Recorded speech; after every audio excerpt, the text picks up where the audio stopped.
Hello, everybody. You know, I was thinking about the youths of the day, and I was thinking about what they're going to have to live through with all of the racism and everything going on. And I know I'm not. I'm just laying here relaxing, by the way. So if somebody expect me to get up and get all active, I'm not doing that. Um, I would first recommend that our young people should look at some senior citizens or talk to some senior citizens. Find out a little bit about the past, all the things that when I was younger, if I would have done those things or said certain things that's being said today, um, I would have somebody. I had to fight somebody, such as the word. Everybody like to use the N word. Years ago, if you use the word on N word on anybody, you have a fight on your hand. Now you find the N word all in their music. And I think that a lot of these record producers and companies like that. In other words, where before you find a lot of people like from racist organizations like the Ku Klux Klan would say that constantly.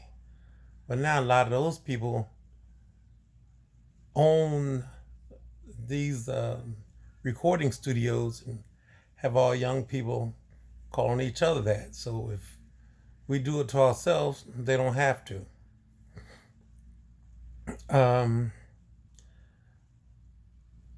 I was thinking about George Floyd and quite a lot of other people who died at the hands of police officers.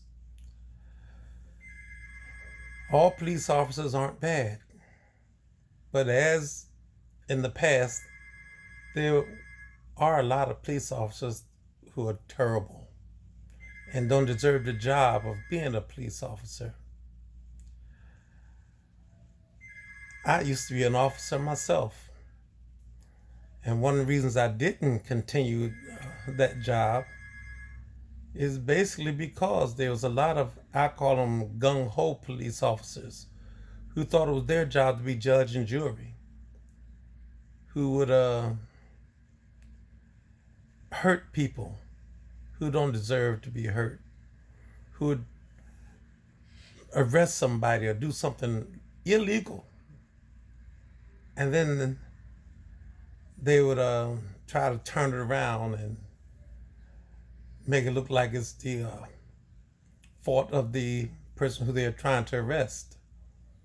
I didn't go along with that at all.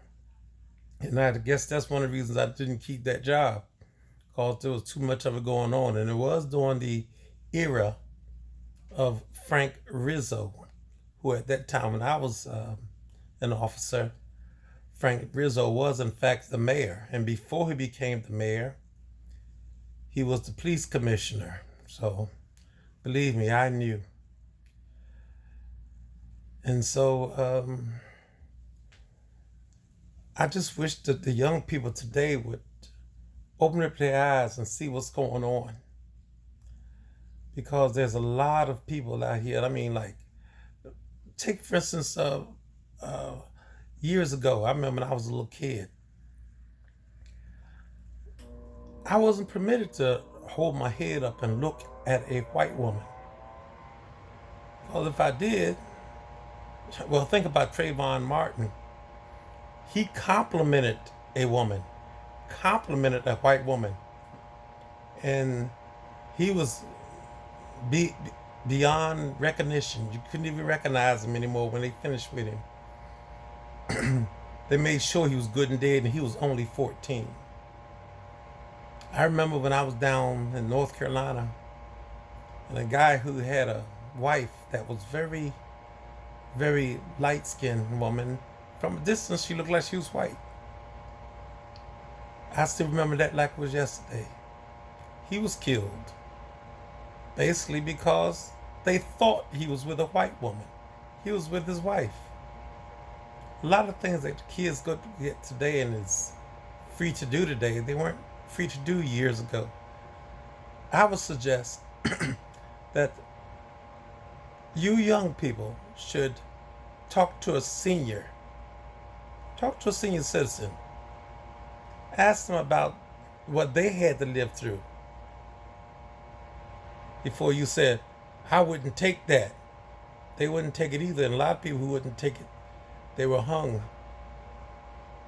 So things are better than what they were, but we still have a long ways to go.